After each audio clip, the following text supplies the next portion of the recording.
rancher, the Grazer, these folks have many challenges.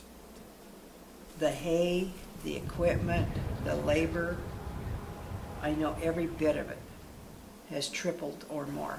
We were in very deep debt and getting deeper. I just can't seem to keep ahead. Something had to change. I really found out how helpless you can be. That's it. I said, I've had enough. I did not know what I was going to become, but I knew in spades what I was not going to do. There had to be a better way. It was kind of like being in a deep fog where you want to move forward but you can't see your way. And then one day I was introduced to a holistic approach to grazing management.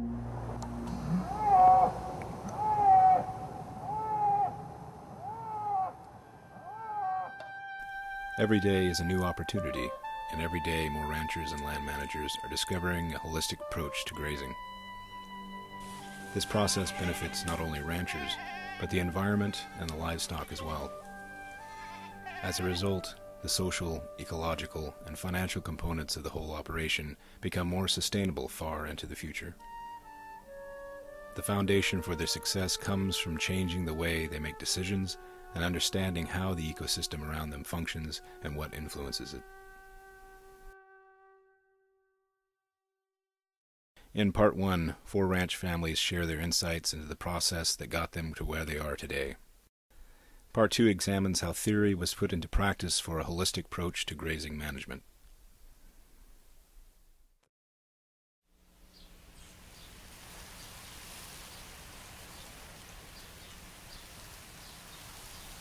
Farmers are in the energy business. And so my job is to take sunlight, which is free. I didn't have to fight a war for it. I didn't have to buy oil, didn't have to refine it, and didn't have to bring it on the farm so much for that.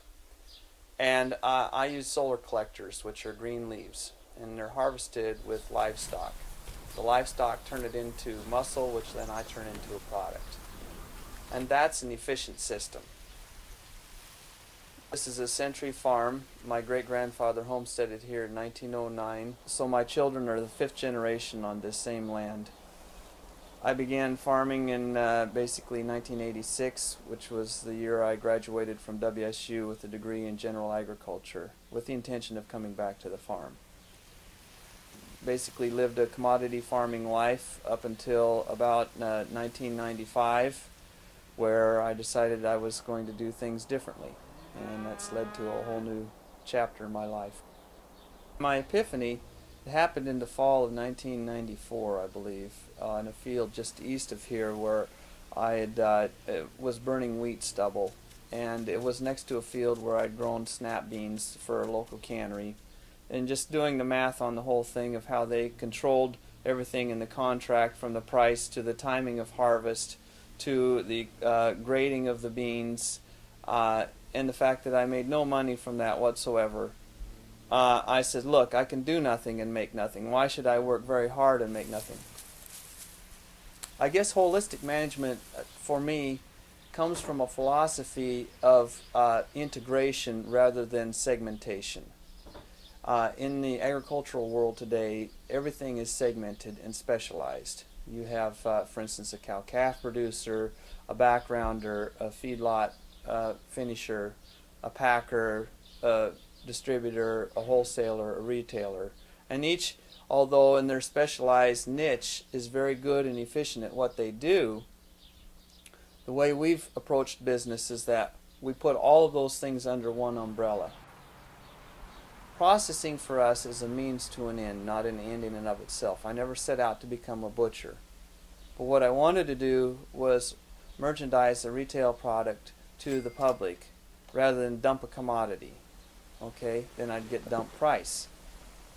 And there's only one way to do that, and that is to create a product. And if you're not going to have someone else do that for you, processing, then you need to do it yourself.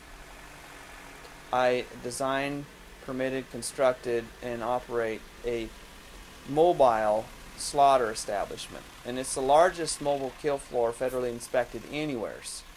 And we've processed over 1,530 head of livestock in the last 16 months in that thing. using it just 1 day a week, except for the last month where we've gone to 2 days a week. On the farm, holistic management might mean that following an organic wheat crop, the weeds and the straw that's left get put up, and then following that comes turnips, for instance, feeding some of this straw with the turnips so that you can benefit another part of the system on your farm. So livestock were an integral part of a holistic approach in the farms of my grandfather's and great-grandfather's day. And so the waste of the one would be the food of the other and vice versa. So that led to a whole new way of business and life and thinking and philosophies that underline our current business model today.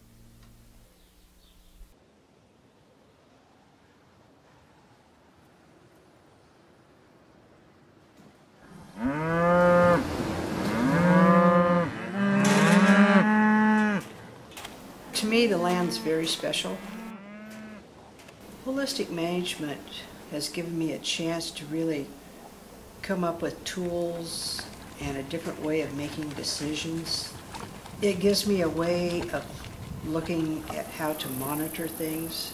It's much healthier for the animals. It's better for the land in that we're using the land in a different way. I mean, if it works for me and I don't know that much, and I've been able to see huge improvements in 3 years' time, it works. About 1991, I took a class of holistic management and heard how many people were starving in the world, and one of the things talked about was how the grain that goes into the livestock could be used for human food, and that the livestock should be going back out into the natural range and stuff. And I had learned that grass-fed was healthy, and so between holistic management and the things that was going on there, it gave me the courage to step out. And for the next 5 years, I learned a lot and had a chance to get out and meet and talk with a lot of different people. And then in January of 2005, I inherited some money, took a leap of, I guess you'd call it faith. I decided to move to the center of the state. I ended up buying this property that I'm on, the 19.8 acres.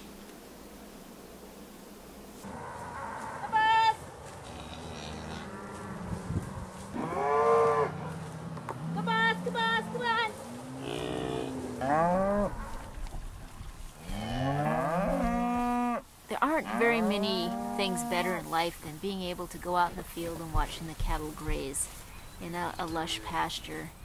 It brings a lot of joy to me to be able to go out and watch them, and knowing that I am making a difference on the land.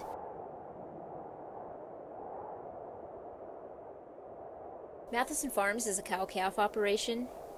It's been in the family for over 50 years.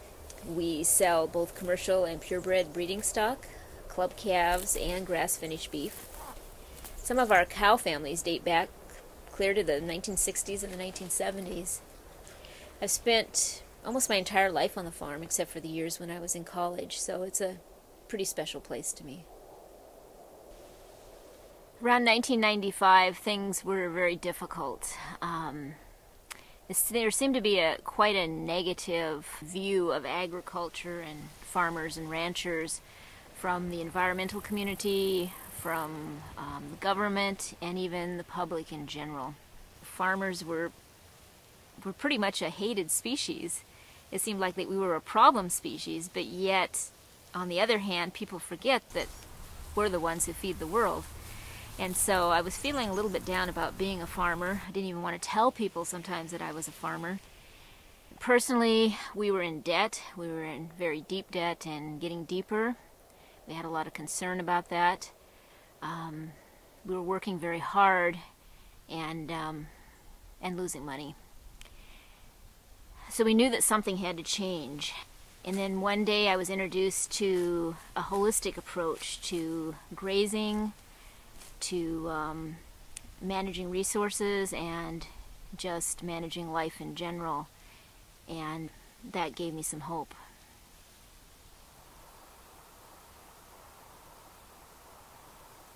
What I'm finding is that the diversity and the complexity of this system always throws itself at you in such a way that you go, wow, another aha moment. And that's pretty magical. Which I think is important because it keeps us humble. Oh, I've yeah, learned yeah, not to yeah. get cocky, not to feel like I've mastered anything, because the minute I do, I seem to get wonked and and put in my place and realize I virtually know nothing, and I need to become better and more aware of what I do. Yeah. We essentially run a small, diverse retail nursery along with a small, diverse farm in which we grow several varieties of fruit. We also raise sheep, and for the meat, not much money left in the wool anymore, unfortunately. And we do it with a real integrated approach. We propagate everything that we sell right here on site. And it's all certified organic. I ended up here by mistake. My in-laws bought the farm, and I was in college, and we came to take 1 year off of college for a farming experience, just as a 1 year project. But I was 19, and we got the great idea to buy a flock of sheep while we were here, not really thinking ahead to the end of the year. And I blame it on the sheep that we are still here because the end of the year came, and what do you do with a flock of sheep? No one else wanted to buy them, so we stayed. And we still have sheep 35 years later. And I didn't have any, background really with animal science other than, I had a little experience with cattle, but I was basically a fruit guy. So that's kind of that part of the farm kind of reflects my personality. Been having to learn a lot about, sheep management has been a challenge. Colleen still takes the lead in that respect because she's got more experience with that original flock, of which, we still have the genetics from a lot of that flock. So it's great. It's a good, rounds you out to think about the relationship of animals and living things.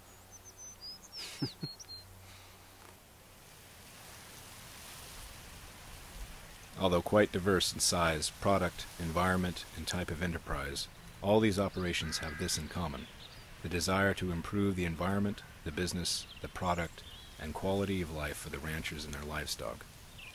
How they are achieving this is through the practice of holistic management.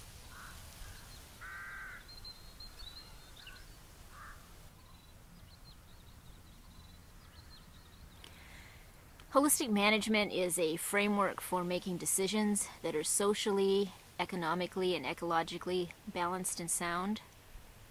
It begins with developing a holistic goal based on the whole, in other words, all the things that we're managing. And using that holistic goal, we've got testing guidelines to help us make decisions that are going to lead us in the direction of where we want to be. We also use monitoring in holistic management, and monitoring helps us look for the earliest indicator that we may or may not be on the right path to the direction that we're headed. From there, we can either get back on path or replan as necessary so that we can move towards that holistic goal, that vision for our future. And that puts things in a little bit better perspective and helps me to prioritize things. Holistic management to me means that I'm managing a whole that has many interrelated parts, and affecting one part affects other parts. So it's like, throwing a pebble into a pond or something. It has ripple effects that can go well beyond the initial intent, which is to, throw a rock at a certain target point. The livestock were an integral part of a holistic approach in the farms of my grandfather's and great-grandfather's day. And so the waste of the one would be the food of the other, and vice versa. And it's the same in the way we've approached the business. In other words, it helps managers manage for sustainability in farms, ranches, or whatever endeavor that they're engaged in. That gives me a different perspective on all of nature, all of life, all of dealing with the Homo sapiens out there that are animals also. I liked Alan Savory's philosophy, where it's a holistic management. You're not just, whenever you're dealing with one thing, it affects another thing, and that affects another thing, and so a person really needs to sit back and look. It has to do with much more than just working with systems, agricultural systems. To me, there's a political side of it, and economics. It deals with people. And so I've been really drawn to the people part of this too. And so I find that to feel really whole about what I'm doing in my life, I have this side of me that has to go that way and has to think about and engage in those things because they're a priority. I don't think that we as individuals, as human beings, can think about holism and basically hole up on a farm and accomplish what we need to accomplish in a society that is currently going through a lot of we're going through a state of flux. I mean, we've got a lot of things to be held accountable for, and so I think, you know, being actively involved in the circles of influence, not only with the natural growing of things, but with the natural evolution of human society and the way people think about life and about food and about our whole existence, really revolves around thinking about holism and thinking about holistic management. By working with nature and mimicking natural systems, there are many benefits. The animals do the work. They fertilize, harvest, and condition the soil while improving the land and the ecosystem processes.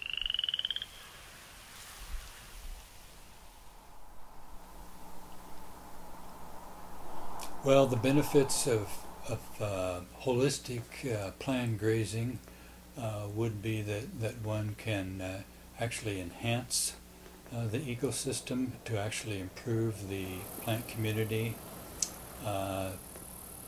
increase the production quite often, increase the carrying capacity for livestock, for grazing animals, and leading down the road to a more healthy ecosystem and greater profit. I have been able to see drastic changes. I've been able to double in 3.5 years my clover patch. It's actually taking over some of the scab patches where there's a lot of rock and stuff. And I'm seeing that my water and moisture is going a lot further with that. Last year I had a problem with water sitting after only running for 12 hours on the ground. I had a lot of puddles and a lot of runoff. It wasn't going down into the ground. This year I can let it sit for 2 days and go back out an hour later and there's no puddles, no runoff. It's actually going down into the ground this year. So to me, I think that's telling me that I'm developing a root system. And I did someplace pull some weeds out in the field and ended up finding a couple angleworms. And that surprised me. Emotionally, I get quite attached and get this big boost of joy when I see that I have all kinds of different clovers and alfalfas and grasses taking over where the weeds were, or there was bare ground. So that's been exciting. I get emotional about that. Another benefit is that in an organic system, which is what I am, we don't use fertilizers, purchased fertilizers. In our area around here, that same nitrogen fertilizer tends to leach through the soil profile, particularly in the sandier areas out in the basin, and get into the groundwater. And so this causes high nitrates in the groundwater and blue babies and the like. Well, you don't have that when nitrogen is tied up in living things, in bacteria and in organic matter. These are really important. So there's huge environmental benefits from that standpoint. Another environmental benefit that comes along with managed grazing is the fact that I don't have animals in confinement. So I don't have the dust, odor issues of cattle laying in mountains of their own poop. They're out on grasslands finishing, which is a much better setting, both pictorially as well as environmentally. I basically did what my grandfather did. I just put the two back together again. In other words, we took all our livestock, we put them in feedlots and concentrated them there. We wonder why we have an environmental problem in our feedlot and why we have a fertility problem in our fields. Well, 4/5 of what goes in the front end of a cow goes out the bottom and the back. Let her spread her own wealth. And that's what we've done. I mean, the level of health in those animals went skyrocketing. Fewer problems. That's been a really interesting and eye-opening experience for me. As we go along, we keep incorporating this philosophy into how to mimic nature in the way and respect the land and respect the cycles, because in my eyes it's been perfectly worked out. And the less we mess with things and the more we mimic the way it's done in nature, the more successful we are. When we fight it, then we lose. The more that we go into expensive oil and the cost of energy in corn, the more sunlight harvesting and natural systems like this can compete against these others. Another benefit that comes from managed grazing is carbon sequestration. Talking about climate change, you may call it global warming if you want. The point is it's changing. And carbon is the fuel of the soil, just like carbon is the fuel in our bodies in terms of sugar, or in our cars in terms of gasoline. And without fuel in the soil, the soil's engine stalls or dies. You get much more carbon put back in the soil in terms of roots, in terms of earthworms and other small life in the soil that you don't get when you farm all that life out of the soil. So we still use tillage and such, but we minimize it. It's only once every so many years, or when we do use tillage, it's minimal on the surface as opposed to deep plowing, for instance. So what happens when windstorms come along, for instance, or heavy rain events, there's no erosion on my farms. So the dust that's in the air from the dust storms doesn't come from my place. And the mud that runs off onto the county roads doesn't come from my place. So these are benefits. Looking at the world through a holistic perspective has really opened my eyes a lot. I've been able to create a healthier ecosystem. I have a more complex and biodiverse plant community and a community of living organisms both on the ground and in the soil. So we're seeing greater forage production. The animals are healthier, the animals are happier. Taking the holistic approach to grazing management really has made all the difference. In order to manage holistically, one must understand the environment and what influences it. In his observations over many years, Alan Savory, founder of the holistic management process, discovered 4 key insights. A holistic perspective is essential in management. Nature functions in wholes with complex relationships. Every component affects and is affected by the others around it. One cannot wholly understand one part unless it is explored in its natural environment. The brittleness scale is a representation of environments from high humidity and perennial rainfall to very arid seasonal rainfall areas. Each of these environments has a different kind of vegetation breakdown and responds differently to rest. In a relatively non-brittle environment, such as moist, lush regions, bacterial decomposition of vegetation occurs quickly, often before the next growing season occurs. Plant spacing is generally close, and rest results in overgrowth and succession toward brush and forest. In the more brittle areas, plant spacing is usually farther apart. Oxidation of plant material is slow, and it may take several years for old vegetation to break down. If the oxidized material is not grazed or disturbed, new growth within a perennial plant may be smothered out.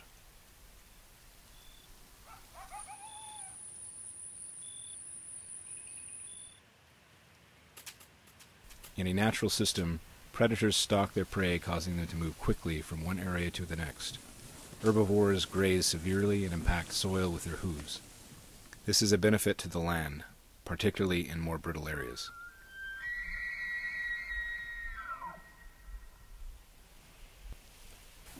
There is a myth that too many animals causes overgrazing. Rather, overgrazing of plants is actually a result of the amount of time that animals are present on a piece of land and not due to the number of animals. Concentrating a large number of animals on a small piece of land for a short duration will actually benefit that land. We have 4 very important ecosystem processes that are taking place on the land in any ecosystem, and that's the water cycle, the mineral cycle, the community dynamics, and the solar energy flow. And so when we're monitoring, we're looking at things that give us clues as to the effectiveness of each one of those ecosystem processes. How do you put this theory into practice? By mimicking nature in the best way you can.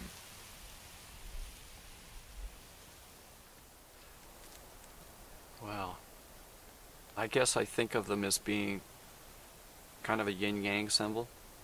It's kind of like without... The sheep. Yeah, the sheep and the land. Mm-hmm. Without the sheep, the carbon cycle kind of slows down and basically gets to a very low level of efficiency. Whereas if I think about the sheep and as a management tool, it's kind of my organic lawnmowers. What they're taking and what they're leaving in terms of nutrients and also in terms of animal impact and the response of the forages and the brush and I mean the whole environment on their actions. It's all part of a really important cycle that to me is really interesting to monitor and watch as the seasons go by. Basic premise is to model or to mimic nature's way of animals moving in herds for short durations, grazing, and then giving those forages a period of rest. And so we can do the same thing with domesticated livestock that would happen with wild animals, for instance, using electric fences, herding, and the like. And what you get when you have an appropriate rest period is increased productivity. It'd be the same thing if it was continuous grazing as keeping you up day in, day out for weeks on end. How productive would you be? But if you got a good night's sleep and you could come back and work the next day, I think you'd be more productive. And that's the same approach that we use to pasture management. In terms of grazing management, we began by understanding a little bit more about the ecosystem. I learned that grass not only just needs sunlight and good soil and moisture to grow, but that it also needs to be harvested, and the harvesting will help take off that more mature growth and to deposit litter on the ground as well as feeding the animals. By allowing that grass to have a chance to recover and regrow, that I am able to produce greater production off of that land than just the traditional way of grazing, which was putting the animals in a large field, leaving them there for the summer, taking them back in the fall. The old traditional way was very tough on the ground. Many plants were overgrazed. The less palatable plants, the weeds, tended to not be eaten and therefore had a chance to reproduce, and the land and the plant communities began to degrade. There are many things to consider when creating a grazing plan. One must know the plant community that one is dealing with, and so that makes a difference. The amount of precipitation and temperature factors will all play into recovery time and those kinds of things. The grazer needs to keep in mind not only the amount of time that it'll take for the plants to recover, and that'll change with the season of the year, but also if there are other factors. For example, birds, certain seasons they'll be nesting. They'll want to avoid those nesting sites. In terms of big game animals, if there are does that are fawning, elk cows that are calving. They'll want to stay away from those kinds of areas in that season.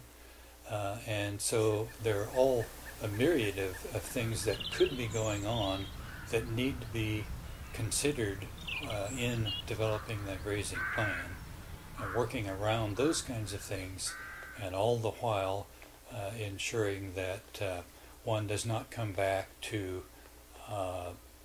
paddock A until paddock A has had a chance to regrow from the last time it was grazed. A planning calendar is a helpful tool in keeping all of these things in mind.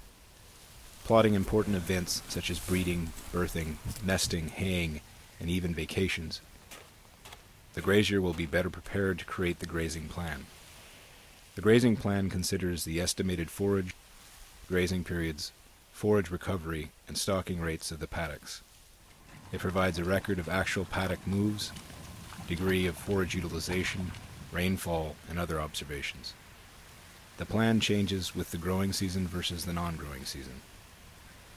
The holistic approach to grazing is a relatively simple way to create a plan on paper with many complex variables and to record the actual events.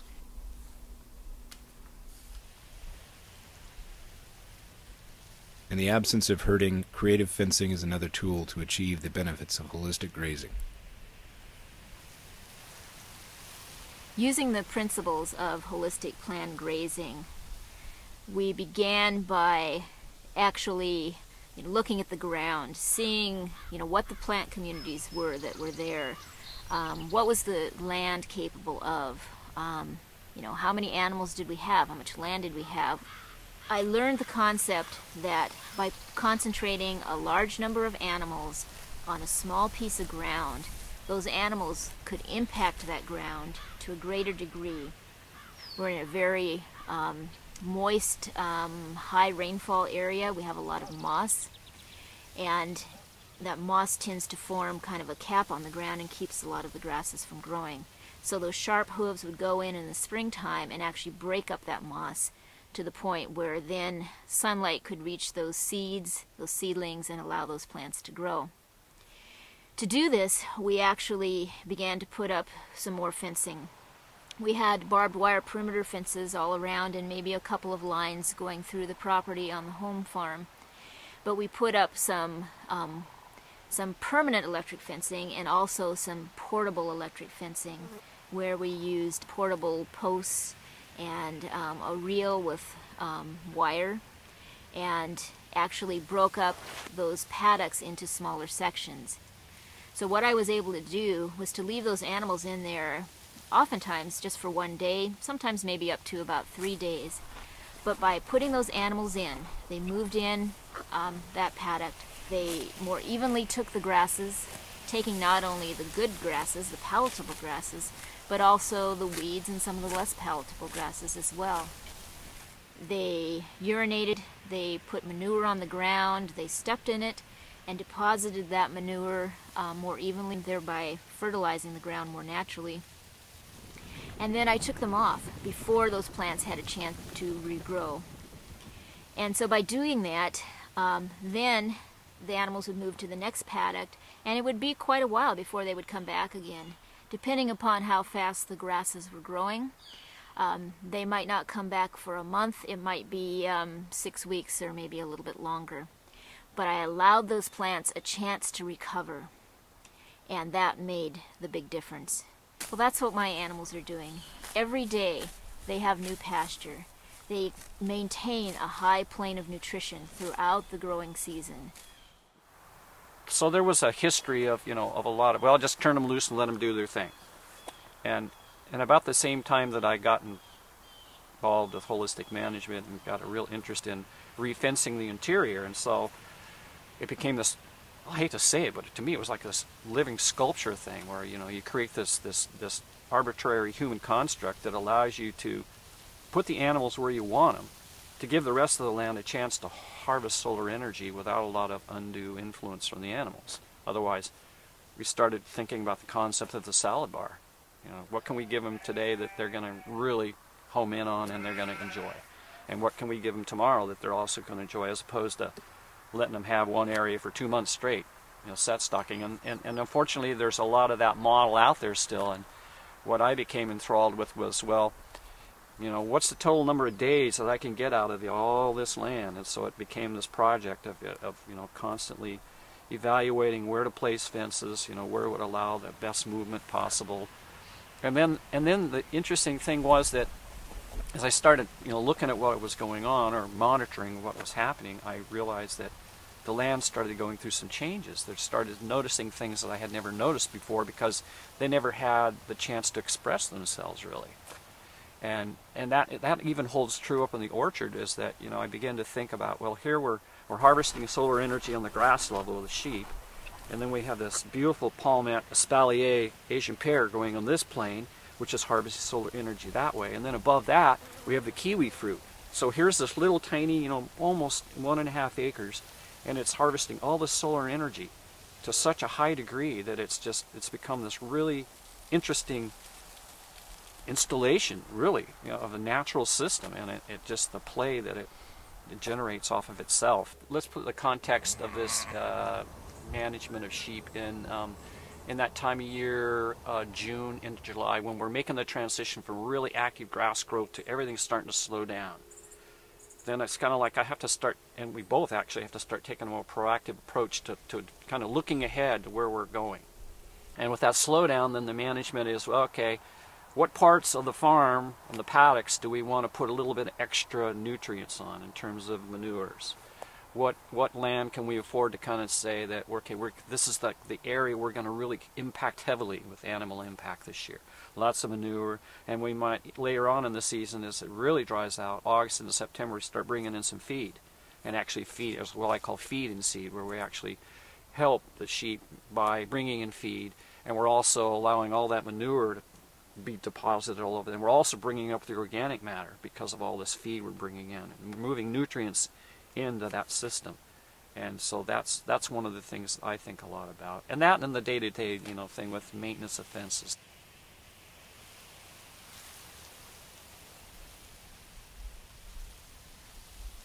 Many different kinds of fencing materials may be used effectively in a grazing plan.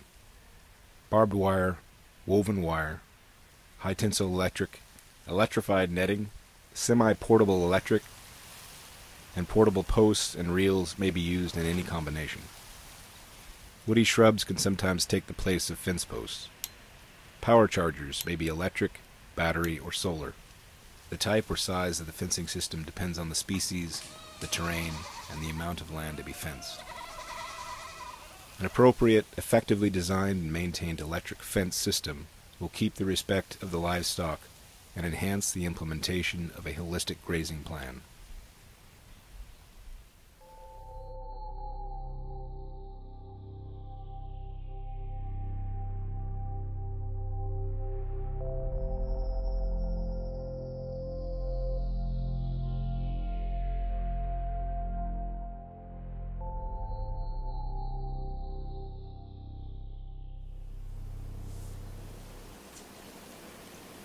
What do I see in my future?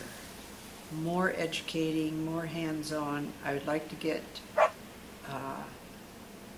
my customers or their children coming out to see different parts of the farm now that I'm getting it more functional, and explaining to them what it was, how it got where it is, and where I want to see it go in the future. It's gotten easier to deal with life.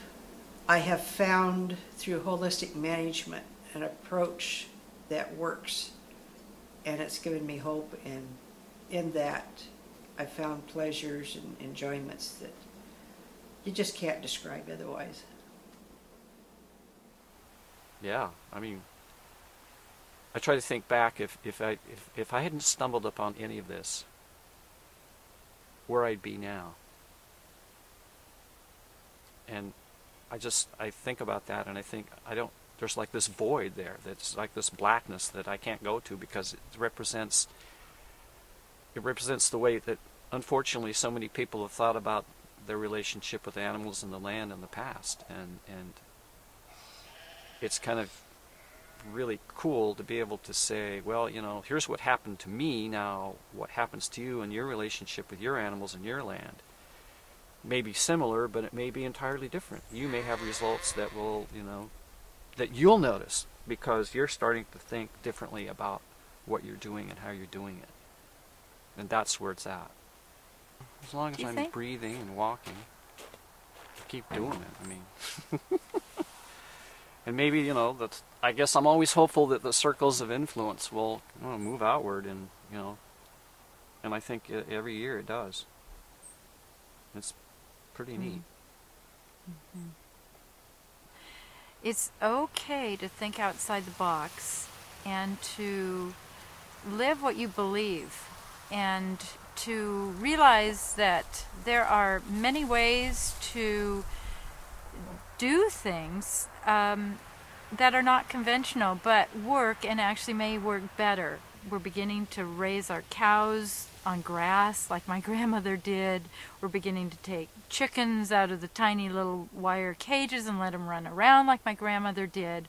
Why not also grow plants the way they used to be raised, and it's just a little bit more gentle on the planets. If anybody wants to learn something from us, I don't think we've ever said, sorry, we're too busy. We try to find ways to get that learning out there. Yeah. People encouraged us all along the way, and so I think it's our turn to also encourage other people along their way too. When I think back on how far I've come, and I think about how much better the land is and the farm management in general, it's really been a tremendous journey. I feel like it's a gift that I can give the future generations, to be able to have this land be better than the state that it came to me in. And that's what we've done over the years. I've seen tremendous improvements in the land, the grasses, and in the animals. Well, I'm proud of being a farmer, being a rancher.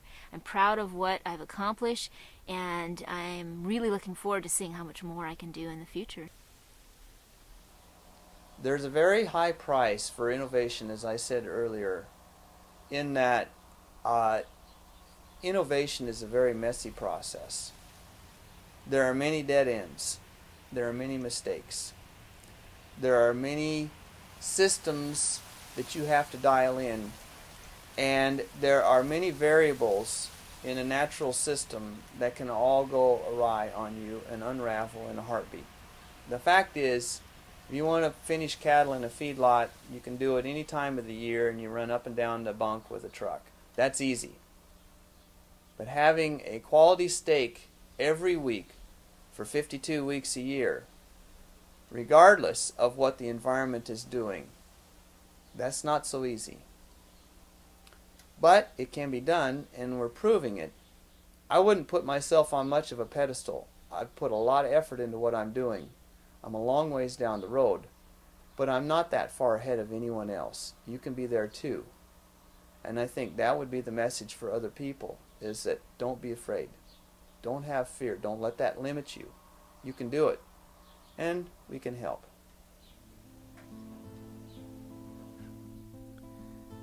A holistic approach to grazing has changed the lives and livelihoods of ranchers and land managers. But this did not occur using conventional methods in decision-making. It required metanoia, a shift in thinking. In addition, each person's journey was based on their own unique holistic goal, and the results varied with what they were trying to achieve, their environment, and the tools they chose to implement. One thing is certain, though: a holistic approach to grazing management is making a difference on the land and in the lives of many practitioners.